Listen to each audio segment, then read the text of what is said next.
5 సంవత్సరాలు రాష్ట్రం దారి తప్పింది.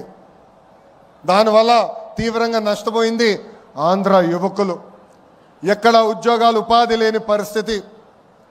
చాలామంది నన్ను అడిగారు, 5 సంవత్సరాలు మనం ఇబ్బంది పడ్డాం, మన దగ్గర బెంగళూరు లేదు, చెన్నై లేదు, హైదరాబాద్ లేదు, మన పరిస్థితి ఎలా ఉంటుందని. ఆనాడే వాళ్ళందరూ చెప్పా, మన దగ్గర ఒక బ్రాండ్ ఉంది, ఆ బ్రాండే గౌరవ ముఖ్యమంత్రి చంద్రబాబు నాయుడు గారు. ఈరోజు సిన్హా గారు ఇంత దూరం వచ్చి ఈ ప్రాజెక్ట్ ఆంధ్ర రాష్ట్రంలో పెడుతున్నారంటే దానికి కారణం మన బ్రాండ్ బాబు. ఈరోజు పెద్ద ఎత్తున టీసీఎస్ ఉత్తరాంధ్రలో పెట్టుబడులు పెడుతున్నారంటే దానికి కారణం ఒక బ్రాండ్, అది బాబు గారు. ఇట్లా పెద్ద ఎత్తున పెట్టుబడులు తీసుకొస్తున్నాం. గౌరవ మంత్రి గారు ఇప్పుడే చెప్పినట్లు బాబు సూపర్ 6లో తొలి హామీ 20 లక్షల ఉద్యోగాలు కల్పిస్తామని. దాంట్లో భాగంగా ఈ ప్రాజెక్ట్ మన ప్రాంతాన్ని తీసుకొచ్చాం. వెనుకబడిన రాయలసీమ జిల్లాకి ఈరోజు తీసుకొస్తాం జరుగుతుంది. ఇక్కడున్న రైతులందరినీ నేను మనస్ఫూర్తిగా అభినందిస్తున్నా. ఇక్కడ ప్లాంట్ వస్తుందంటే మీరు ముందుకు వచ్చి భూములు ఇచ్చారు.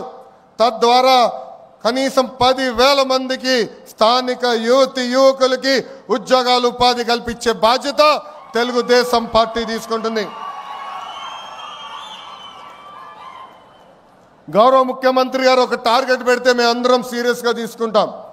78 గిగావాట్లు ఏకంగా ఆంధ్ర రాష్ట్రానికి తీసుకురావాలని చెప్పారు. విద్యాశాఖ మంత్రిగా నేను అధికారులకు ఆదేశాలు జారీ చేశాను.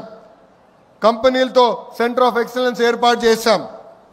వాళ్ళకు కావాల్సిన దానికి మన యువకులను తీసుకుని ట్రైనింగ్ అందజేసి ఏకంగా వాళ్ళ కంపెనీలోనే ఉద్యోగాలు ఉపాధి కల్పించే బాధ్యత మేము తీసుకుంటాం. ఈ ప్రాజెక్ట్ వల్ల రాబోయే రోజుల్లో మన కరెంటు ఛార్జీలు తగ్గుతాయి.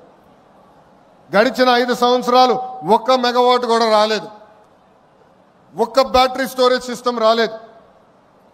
గడిచిన 5 సంవత్సరాలు వాళ్ళు చేసిన తప్పుల వల్ల ఈరోజు మనందరం ఏకంగా భారం పడుతుంది, మన పైన పడింది. మనం డబ్బులు చెల్లించాల్సిన పరిస్థితి వస్తుంది. అందుకే ఇలాంటి ప్రాజెక్టులు తీసుకొచ్చి కరెంటు ఛార్జీలు తగ్గించే లక్ష్యంతో మీ ప్రభుత్వం పనిచేస్తుందని ఈ సభాముఖంగా తెలుపుతున్నా. మన నేలపై జనరేట్ చేస్తున్న కరెంట్ ఏకంగా ఆంధ్ర రాష్ట్రానికి కాదు, మొత్తం భారతదేశానికి మన ఆంధ్ర రాష్ట్రం అందించబోతుంది. గౌరవ ప్రధానమంత్రి నరేంద్ర మోడీ గారు ఒక విజన్, ఒక సంకల్పంతో పనిచేస్తున్నారు. మనం చూసాం, ఉగ్రవాదులు మన భూభాగంలోకి వచ్చి అమాయకులను చంపారు. ఢిల్లీలో ఎంత పనున్నా అమరావతి పనులు తిరిగి ప్రారంభించేదానికి గౌరవ ప్రధానమంత్రి గారు పిలిస్తే ఆంధ్ర రాష్ట్రం, ఆంధ్ర ప్రజలు నన్ను పిలిచారు, నేను తప్పనిసరిగా వస్తున్నానని వచ్చి తిరిగి శంకుస్థాపన చేశారు. ఆనాడే గౌరవ ప్రధానమంత్రి గారు ముందర నేను చెప్పా, ఆంధ్ర ప్రజలు కోరుతున్న అన్ని కోరికలు గౌరవ ప్రధానమంత్రి గారు తీర్చుకుంటూ వస్తున్నారు. దాంట్లో భాగంగానే ఈ ప్రాజెక్ట్ రాయలసీమకు వచ్చింది. త్వరలో కర్నూలు కూడా హైకోర్టు బెంచ్ తీసుకొస్తాం. గౌరవ ప్రధానమంత్రి గారిని కూడా రాయలసీమ గడ్డపైకి తీసుకొస్తామని ఈ సభాముఖ రాయలసీమ ప్రజలు కూడా తెలుపుతున్నాం. గడిచిన 5 సంవత్సరాలు రోడ్లు కాదు, రోడ్ల పైన పడిన గుంతలు కూడా రిపేర్ చేయలేదు.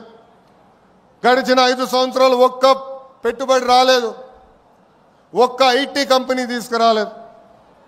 పొద్దున్న లేచిన దగ్గర నుంచి రాత్రి వరకు మేము అన్ని తలుపులు తడుతున్నాం, అన్ని గడపలు తొక్కుతున్నాం. దాంట్లో భాగంగా నేను డావోస్కి వెళ్ళా.